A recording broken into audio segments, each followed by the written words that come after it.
And the B20 meeting is one of the key platforms on which global business leaders try to influence the policymaking of major powers like China and the US.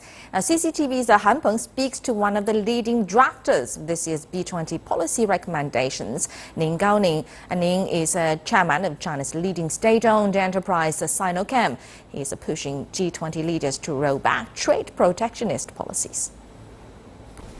The mechanism work like this, B20 or APEC, they have a business kind of a network.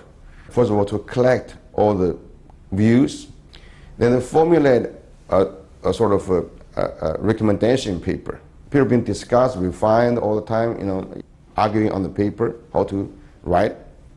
So if you put them all together, you got all these recommendations in few categories. In, let's say, regional economic integration, in, let's say, sustainable growth, let's say, technology transfer, or financial service, SME, connectivity, everything. Everything all this business community need. They think they need. They think the government or the environment should provide. And that paper was submitted to national leaders meeting. So which stage do you feel is the most difficult? For example, the stage of arguing with your business peers in order to get the consensus among the business community, or the stage of finally reaching consensus but trying to get the approval or the adoption of the policy recommendation from mainly leaders? is adoption. Mainly adoption. It's business, it's government. In every country, globally or within the country, there are sort of differences.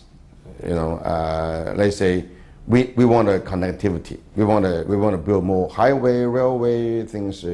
We build more ports. Let the trade be easier. We want to have a less import duty. These kind of things.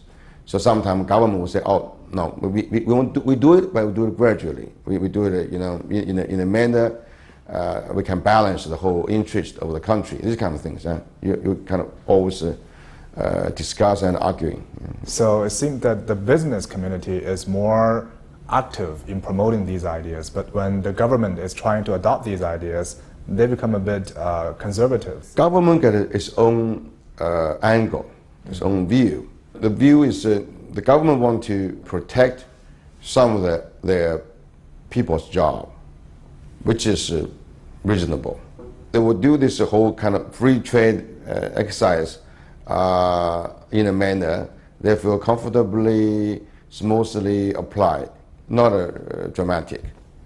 So this is something you very much you have to discuss, you have to argue. But anyway, eventually it's going to be a compromise. Yeah.